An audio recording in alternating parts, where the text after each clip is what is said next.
பொங்கலோ பொங்கல், பொங்கலோ பொங்கல், பொங்கலோ பொங்கல்.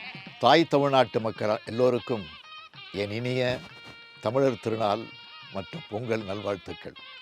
ஆண்டுக்கு ஒரு நாள் அருமைமிகு திருநாள் பொங்கல் புதுநாள். நமக்கென்று உள்ள ஒப்பற்ற விழா. இதற்கு ஒப்பான விழா உலகில் எங்கும் இல்லைன்னு பேரறிஞர் அண்ணா சொன்னார். களம் காண்பான் வீரன் என்றால் நெற்களம் காண்பான் உழவன் மகன். போர் மீது செல்லுதலே வீரன் வேலை, வைக்கோற் போர் மீது உறங்குதலே உழவன் வேலை. பகைவர் முடிபறித்தல் வீரன் நோக்கம், நாற்று முடிபறித்தல் உழவன் நோக்கம். உழவனுக்கும் வீரனுக்கும் ஒற்றுமைகள் பல உண்டு, வேற்றுமையோ ஒன்றே ஒன்று. உழவன் வாழ வைப்பான், வீரன் சாக வைப்பான் என்று எழுதினார் முத்தமிழறிஞர் கலைஞர்.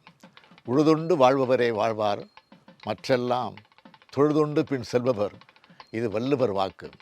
உழவுன்றது தமிழர்களோட தொழில் மட்டுமல்ல, பண்பாட்டு மரபு. அதனால்தான் தமிழர்கள் பல்லாயிரம் ஆண்டுகளாக பொங்கல் திருவிழாவை கொண்டாடிட்டு இருக்கோம். தை முதல் நாள் உழைப்பின் திருநாளாக, தமிழர் பெருநாளாக கொண்டாடிட்டு இருக்கோம்.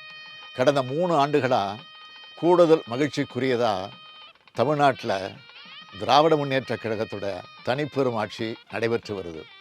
பொங்கல் திருநாள் மட்டுமல்ல, எல்லா நாளுகளும் மகிழ்ச்சிக்குரிய நாளேன்னு சொல்லத்தக்க வகையில் நம்மோட திராவிட மாடல் ஆட்சி நடைபெற்று வருது. தேர்தலுக்கு முன்பு கொடுத்த பல வாக்குறுதிகளை நிறைவேற்றியும், சொல்லாத பல திட்டங்களை செஞ்சு காட்டியும் சாதனைகளுடைய பேரரசாக திராவிட மாடல் அரசு செயல்பட்டு வருது.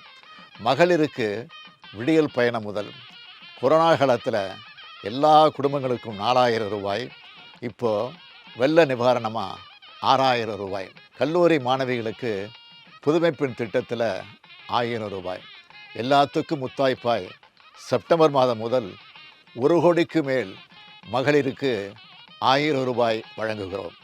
பெரும் நிதி நெருக்கடிக்கிடையில் பொங்கல் தொகுப்போட பரிசு தொகையாக 1000 ரூபாய் வழங்கி கோடிக்கணக்கான மக்கள் மனசில் மகிழ்ச்சியை பொங்க வச்சிருக்கு நம்முடைய அரசு.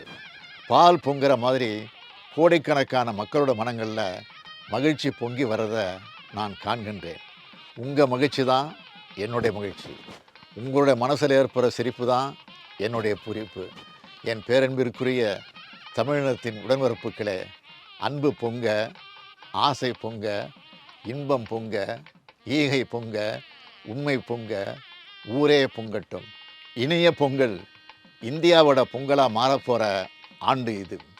அனைவருக்கும் என் இனிய தமிழர் திருநாள் நல்வாழ்த்துக்கள். பொங்கலோ பொங்கல், பொங்கலோ பொங்கல், பொங்கலோ பொங்கல்.